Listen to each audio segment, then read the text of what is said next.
श्री कृष्ण की द्वारका नगरी के जल में विलीन होने की पौराणिक कथा बहुत ही रोचक और रहस्यमयी है। यह कथा केवल एक ऐतिहासिक घटना नहीं, बल्कि भारतीय धर्म, संस्कृति और धर्म ग्रंथों में गहरे अर्थ समेटे हुए है।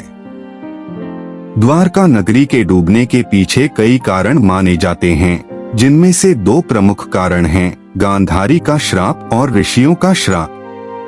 इन दोनों कारणों को विस्तार से जानने से पहले हम पहले द्वारका नगरी की पृष्ठभूमि को समझते हैं।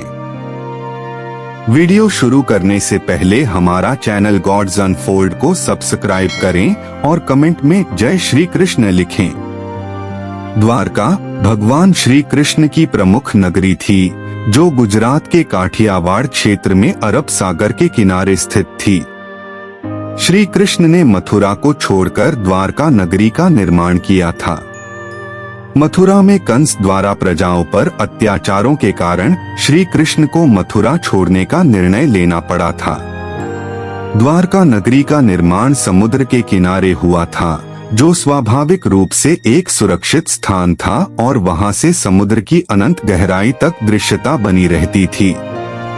इस नगरी को एक दिव्य नगरी माना जाता है, जिसमें श्री कृष्ण के परिवार और उनके अनुयायी रहते थे। द्वारका नगरी को विशेष रूप से भगवान श्री कृष्ण की राजधानी के रूप में जाना जाता था, जहां उनके जीवन के कई महत्वपूर्ण घटनाएं घटीं। यह नगरी अपनी शाही वास्तुकला, ऐतिहासिक महत्व और दिव्यता के लिए प्रसिद्ध थी। अब बात करते हैं द्वारका नगरी के समुद्र में डूबने की घटना के बारे में। इस घटना का विवरण महाभारत, भागवत पुराण और अन्य धार्मिक ग्रंथों में पाया जाता है। द्वारका का समुद्र में विलीन होना एक रहस्यमय और पौराणिक घटना है, जिसे धार्मिक दृष्टिकोण से महत्वपूर्ण माना जाता है। पहला कारण, गांधारी का श्राप। महाभारत के बाद जब पांडवों का राजतिलक हुआ और श्री कृष्ण उनके साथ हस्तिनापुर पहुंचे, तब गांधारी ने श्री कृष्ण को महाभारत युद्ध का दोषी ठहराया। गांधारी का यह गुस्सा इसलिए था कि उसने अपने बेटों के मारे जाने के बाद श्री कृष्ण को जिम्मेदार ठहराया।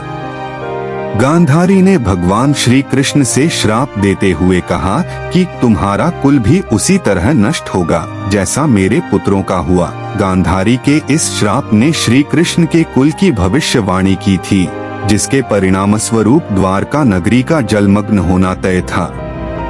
महाभारत के बाद के घटनाक्रम में यह देखा गया कि गांधारी का श्राप पूरी तरह से सच साबित हुआ।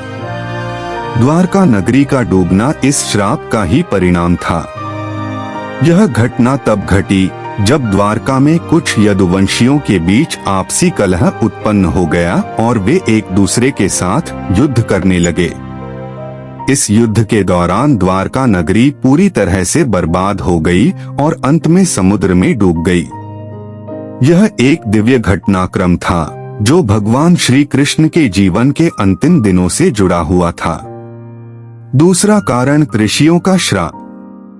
द्वारका के डूबने का दूसरा कारण महर्षि विश्वामित्र, देव ऋषि नारद और कण्व के श्राप को माना जाता है। एक बार जब श्री कृष्ण के पुत्र साम को कुछ यादवों ने स्त्रीवेश में तैयार किया और ऋषियों के पास लेकर गए, तो उन्होंने ऋषियों से मजाक करते हुए यह पूछा कि साम के गर्भ में पल रहा बच्चा किस प्रकार का होगा। ऋषियों ने यह अपमान सहन नहीं किया और वे क्रोधित हो गए। ऋषियों ने साम से कहा कि उसका गर्भ किसी मुसल पुल की तरह एक वस्तु से भर जाएगा, जो अंत में यादव वंश के विनाश का कारण बनेगा। ऋषियों के इस श्राप का असर बहुत गहरा पड़ा। इसके बाद यादवों के बीच आपसी कलह शुरू हो गई और वे एक दूसरे को मारने लगे। इस दौरान श्री कृष्ण के भाई बलराम ने भी अपना शरीर त्याग दिया। श्री कृष्ण के द्वारा मृत्यु का स्वीकार करने के बाद यदुवंशियों के बीच विध्वंस का दौर जारी रहा। यह स्थिति द्वारका नगरी के लिए भी खतरे का संकेत बन गई, क्योंकि द्वारका में रहने वाले अधिकांश लोग यादव थे और उनकी आपसी लड़ाई ने नगरी की स्थिति को अत्यधिक गंभीर बना दिया। द्वारका का समुद्र में विलीन होना। जब यादवों के आपसी संघर्ष के परिणाम स्वरूप द्वारका नगरी का अंत हो गया तो श्री कृष्ण के परिवार के लोग एक एक करके मारे गए। श्री कृष्ण के समक्ष यह स्थिति बहुत ही दुखद थी। श्री कृष्ण के निधन के बाद अर्जुन ने द्वारका की स्थिति का आकलन किया और यह पाया कि नगरी पूरी तरह से नष्ट हो चुकी थी। अर्जुन ने तत्काल द्वारका के बचे हुए लोगों को इंद्रप्रस्थ की ओर भेजने का निर्णय लिया। इसके बाद द्वारका नगरी में एक रहस्यमयी घटना घटी। कुछ ही समय में द्वारका समुद्र में समा गई और यह नगरी, जो कभी भगवान श्री कृष्ण का अभयारण्य थी, समुद्र की गहराई में खो गई। द्वारका का यह विलय एक महाकाव्यात्मक घटना बन गई, जो धार्मिक ग्रंथों में एक प्रतीक के रूप में प्रस्तुत की जाती है। श्री कृष्ण की द्वारका नगरी का समुद्र में विलीन होना एक गहरे धार्मिक और पौराणिक रहस्य का हिस्सा है। इसके पीछे गांधारी और ऋषियों के श्राप महत्वपूर्ण कारण माने जाते हैं। द्वारका का डूबना भगवान श्री कृष्ण के कुल के नाश और यादवों के विनाश का प्रतीक है। ऋषि दुर्वासा का स्वभाव अत्यंत क्रोधी और कठोर था। उन्होंने कई घटनाओं में अपने श्रापों से देवताओं और मनुष्यों को दंडित किया है।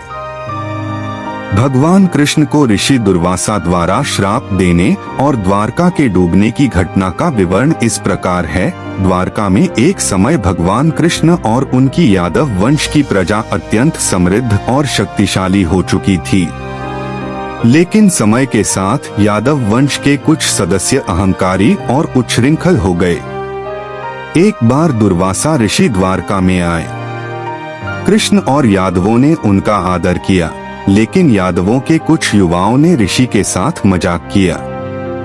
यादवों ने ऋषि दुर्वासा को परेशान करने के लिए एक नकली गर्भवती स्त्री, संभवतः सुभद्रा का रूप देकर उनके सामने प्रस्तुत की और पूछा कि यह स्त्री पुत्र को जन्म देगी या पुत्री को। ऋषि दुर्वासा उनकी इस हरकत से क्रोधित हुए। उन्होंने कहा, यह स्त्री एक लोहे के मूसल गदा को जन्म देगी और यही यादव वंश के विनाश का कारण बनेगा। ऋषि का श्राप सत्य हुआ। स्त्री ने लोहे का मूसल जन्मा। भगवान कृष्ण ने वह मूसल को चूर्ण कर समुद्र में फेंक दिया, लेकिन एक लोहे का टुकड़ा, जिसे उन्होंने तोड़ा नहीं था, बच गया। समुद्र में फेंका गया चूर्ण नरकट के पौधों के रूप में उग गया। बाद में यादवों के आपसी विवाद के दौरान यही नरकट के पौधे और बचे हुए लोहे का टुकड़ा हथियार बने और उन्होंने एक दूसरे का नाश कर दिया। यादव वंश के विनाश के बाद भगवान कृष्ण ने अपनी लीला समाप्त करने का निश्चय किया। उन्होंने समुद्र से कहा कि वह द्वारका नगरी को अपने में समा ले। भगवान कृष्ण ने एक पीपल के पेड़ के नीचे विश्राम किया, जहां एक शिकारी ने उनके पैर के तलवे को हिरण की आंख समझकर तीर मार दिया। भगवान कृष्ण ने अपने पार्थिव शरीर का त्याग किया और बैकुंठ धाम चले गए। उनके जाते ही समुद्र ने द्वारका नगरी को अपने में समा लिया।